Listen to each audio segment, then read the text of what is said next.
Millions of years before the Halo trilogy begins, a mysterious alien race known as the Precursors travel galaxy to galaxy, seeding the worlds within with life.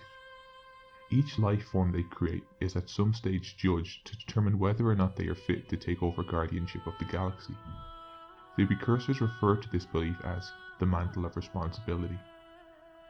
In the Milky Way galaxy, a technologically advanced race known as the Forerunners are judged to be unworthy. The Precursors intend on testing humanity next.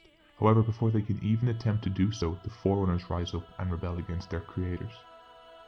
On the edge of extinction, the last remaining Precursors either go into suspended animation or revert to a molecular dust form with the intention of one day regenerating.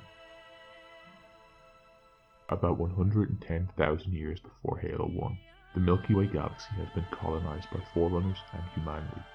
The Forerunners have taken the mantle of responsibility upon themselves, and the two dominant races coincide peacefully, though it is an uneasy peace. Around this time, humans and their allies, the Spartan-II, discover ancient ships on the outer parts of the galaxy. These ships are almost completely empty, save for an unusual powder.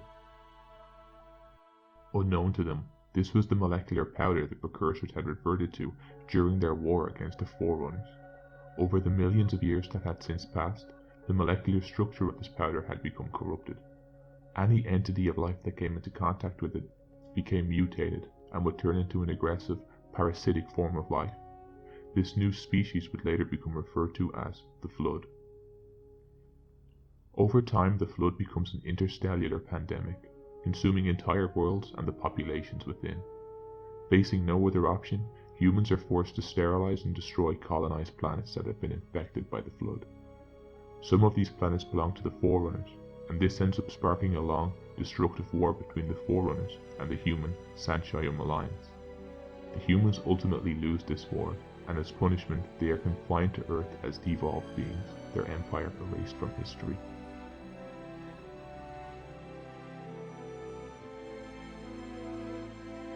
Humanity's fall leaves the Forerunners alone to fight against the Flood. Underestimating the seriousness of the Flood outbreak and weakened by their war on humanity, the Forerunners build a Halo array. This is a massive construct of ring-like installations that, when activated, will wipe out all Sentinel life in the galaxy. The rings can be activated on board another Forerunner installation known as the Ark. The Ark is also used to index many of the galaxy's species, so that life could return in the event of the Halo Ring's activation. Leading the task of indexing all known life is a Forerunner known as the Librarian. The Librarian is a human sympathizer who envisions the new galaxy as one with humans holding the mantle of responsibility. She sees humanity as the Forerunners' inheritors. Eventually, the war against the Flood proves too much for the Forerunners, and they activate the Halo Rings, essentially pressing the reset button on the galaxy. All Sentinel life within the galaxy is destroyed, thus eliminating the Flood.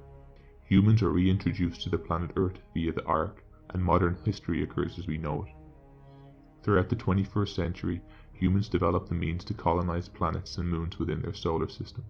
Over the coming 200 years, following the invention of the slipstream drive, which allows humans to travel into slipstream space, humans settle on over 800 planets. These planets could be divided into the inner colonies, the stable rich planets, and the outer colonies, the poorer civilizations made up of economies that revolved around mining and agriculture. The differences in wealth between these colonies result in rebellions, and in order to prevent a full-on civil war, Dr. Catherine Halsey, under the world government of the UNSC, creates the Spartan-II program. The Spartan-II program aimed to build the perfect super soldier. 75 6-year-old children were abducted as part of this program, replaced by flash copy clones. These kids were then subject to military indoctrination and numerous biological augmentations to enhance their physical abilities. Of the original 75 children, only 30 survived the program.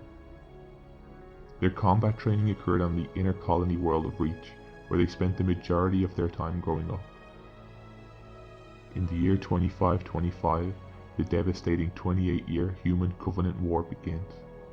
The Covenant were a theocratic alliance between the Spartan-II, the Sengali, the Brutes, as well as 5 other alien races. Combined, the Covenant worshipped the long-perished Forerunner race, misconceiving much of their ancient history through old Forerunner technology and artifacts.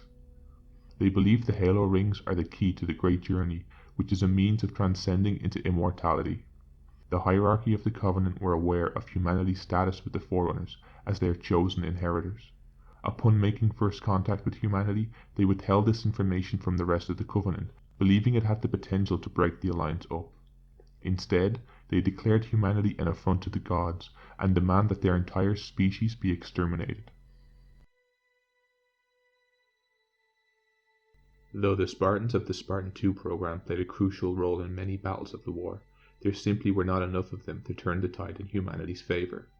The Covenant's technological advantages over the humans allowed them to dominate throughout the majority of the war. The Covenant were enacting a policy of genocide. Human world after human world was glassed. Eventually, the entire outer colonies fell, and in the year 2552, the Covenant set their eyes on the world of Reach.